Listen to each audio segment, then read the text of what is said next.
IS அல்லது Deutsche இயக்கத்தில் பயங்கரவாத மற்றும் தீவிரவாத நடவடிக்கையில் சம்பந்தப்பட்டதன் தொடர்பில் 8 உள்நாட்டு பிரஜைகளை புக்கிட் அமான் பயங்கரவாத துடைத்தொழிப்பு சிறப்பு பிரிவு தடுத்து வைத்துள்ளது.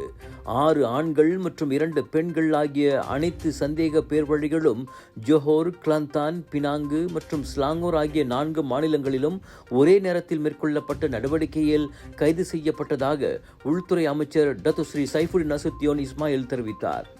கடந்த மே மாதம் 15, 17 மற்றும் 30ஆம் தேதி மேற்கொள்ளப்பட்ட நடவடிக்கையை தொடர்ந்து நேற்றும் குற்றவியல் சட்டத்தின் 574வது விதி 2012ஆம் ஆண்டின் சிறப்பு நடவடிக்கைகள் சட்டத்தின் கீழ் பயங்கரவாத குற்றத்தின் கீழ் மேற்கொள்ளப்பட்ட நடவடிக்கையில் அவர்கள் கைது செய்யப்பட்டனர்.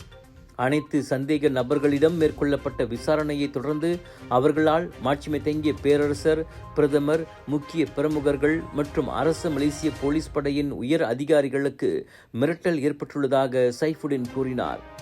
25 முதல் 70 வயதுடைய இந்த சந்தேக பேர்வழிகள் வேலையில்லாதவர்கள், குடும்ப தலைவிகள், கட்டுமான தொழிலாளர்கள் மற்றும் தொழில் நிபுணர்கள் என பல்வேறு பொருளாதார பின்னணியை கொண்டவர்களாவர். 70 வயது சந்தேக பேர்வழி பல்கலைக்கழகத்தின் ஓய்வு பெற்ற முன்னாள் விரிவுரையாளர் என சைஃபுடின் தெரிவித்தார். அவர்கள் அனைவரும் ஒரே கோட்பாடு மற்றும் ஒரே நம்பிக்கையை கொண்டவர்கள். நவீன தொழில்நுட்ப மேம்பாட்டை தவறாக பயன்படுத்தி ஆபத்தான சித்தாந்தத்தை சமூக வலைத்தளத்தின் மூலம் பரப்பி வருகின்றனர். தீவிரவாத சித்தாந்தத்தை பரப்பும் இத்தகைய நபர்கள் மற்றும் அவர்களது ஆதரவாளர்களுக்கு எதிராக அரசாங்கம் இணக்கப்போக்கை கொண்டிருக்காமல் கடுமையான நடவடிக்கை எடுக்கும் என சைஃபுடின் எச்சரித்தார்.